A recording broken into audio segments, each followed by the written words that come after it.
আসসালামু আলাইকুম, welcome back to my YouTube channel. Hi my lovely viewers. Parlour বন্ধ, স্কিনের অবস্থা যাচ্ছে তাই হয়ে আছে। তাই আজকে আপনাদের জন্য নিয়ে আসলাম ঘরে বসে ঝটপটে হোয়াইটনিং অ্যান্ড ব্রাইটনিং করবে এমন একটা ফেসিয়াল।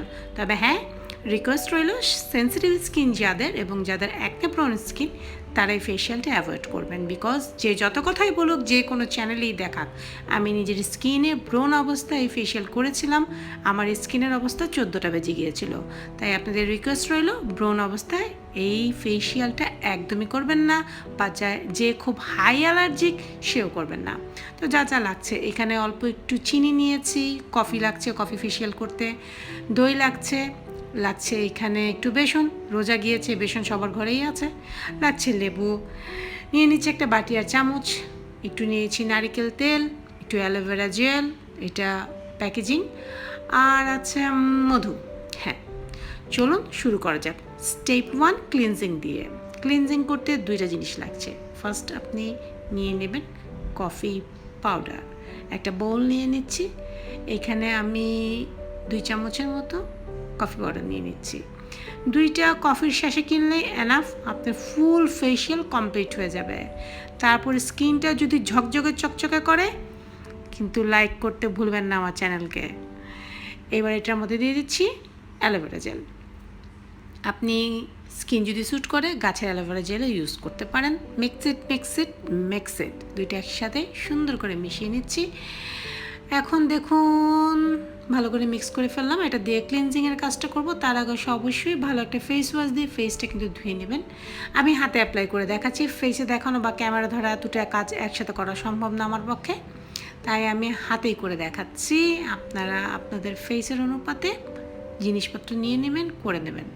হালকা করে এটা ম্যাসাজ করছি, জাস্ট একটু হালকা করে রাফ করে নেবেন। অতিরিক্ত ডলাডলি দরকার নেই, কারণ তারপরে কিন্তু ফেসিয়াল আবার স্ক্রাবিং আছে। তো ফেসিয়ালের ফার্স্ট স্টেপ ক্লিনজিং, সেইটা আমি aloe vera gel and coffee mixture দিয়ে করে নিচ্ছি, হালকা করে ম্যাসাজ করে নিচ্ছি।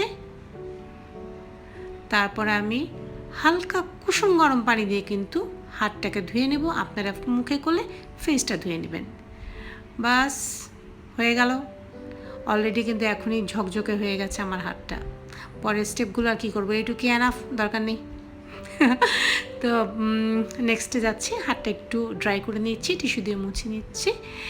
এইবার যাব আমি স্ক্রাবিং করতে। আবার আমি বাউলটা নিয়ে নিচ্ছি, সেটার মধ্যে আবার আমি স্ক্রাব করব। আমার এই হাতের তফাৎটা দেখতে পাচ্ছেন। এখন দুটোই মোটামুটি ক্লিন হয়ে গেছে। এটাতেও যেহেতু একটু কফি লেগেছে, এটা একটু স্ক্রাবটা কম হয়েছে। Scrubbing part 2।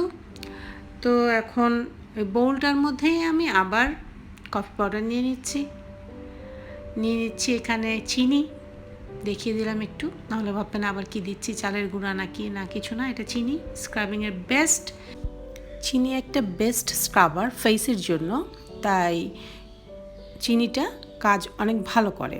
স্ক্রাবিংটা আপনি 1 মিনিটের বেশি করবেন না, অতিরিক্ত করবেন ক্ষতিই হবে। আর নিয়ে নিচ্ছি অল্প একটু কোকোনাট অয়েল, অন্য কোনো অয়েল নেবেন না। কোকোনাট অয়েলটা একটা ভালো ক্লিনজিং প্রপার্টি আপনার কাছে, কারণ আপনার ফেসে বা হাতে বা গলায় যেখানে আপনি ইউজ করবেন সেভাবে আপনি নেবেন। আমি এখানে হাতে ইউজ করছি, তাই সেভাবে অল্প করে নিয়ে নিচ্ছি। এইটা এখন ভালো করে জেন্টলি স্ক্রাবিং করতে হবে, নট রাফলি।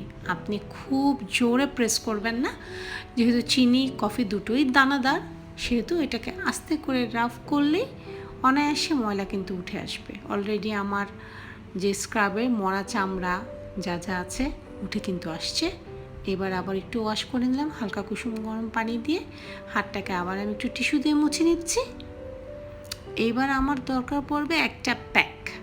হ্যাঁ, এই প্যাকটাই হচ্ছে মেন, যেটা আপনার স্কিনকে গ্লোয়িং এবং স্মুথ করতে হেল্প করবে। স্টেপ 3, প্যাক অ্যাপ্লাই দিতে যাচ্ছি। প্যাক অ্যাপ্লাইতে নিয়ে নিচ্ছি 2 চামচের মতো কফি পাউডার, নিয়ে নিচ্ছি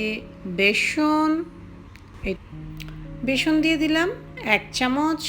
এখানে এবার টক দই দিচ্ছি, এটা টক দই, এটা দিয়ে দিচ্ছি যতটুকু আমার একটা পেস্ট তৈরি করতে লাগছে। এখানে 2 চামচ দিলাম, লাগলে আমি পরে দেব। আর হানি দিয়ে দিচ্ছি এখানে আমি 1 চামচের মতো। এই যে ছোট্ট অল্প চামচে 1 চামচের মতো দিয়ে দিলাম। অতিরিক্ত দেবার দরকার নাই, কারণ হানিটা গরমের দিন, এখন অতিরিক্ত দিলে দেখা যাক স্কিনটা বেশি ভেজা ভেজা হয়ে থাকবে, ময়লা টানবে আরও বেশি। অল্প একটু লেবু দিচ্ছি, যার লেবুতে অ্যালার্জি আছে সে লেবুটা অ্যাভয়েড করবেন। টোটালি হার্বাল একটা জিনিস ঘরে করে দেখাচ্ছি। এই যে এবার অ্যাপ্লাই করে নিচ্ছি সুন্দর করে, যে কোনো একটা ব্রাশ বা আঙুলের সাহায্যে আপনি অ্যাপ্লাই করে নেবেন। আর হ্যাঁ, এইটা কিন্তু বেস্ট একটা ফেসিয়াল, অবশ্যই ঘরে করবেন। 20 মিনিট ড্রাই করে আমি হাতটা ধুয়ে এসেছি। এবার ভালো করে ড্রাই করে যে কোনো ময়শ্চারাইজার বা হ্যান্ড ক্রিম ইউজ করতে পারেন। আশা করছি আজকের এই ফেসিয়ালটা কালকেই করবেন। সবাই ভালো থাকবেন, আমাদের জন্য দোয়া করবেন। আল্লাহ হাফেজ।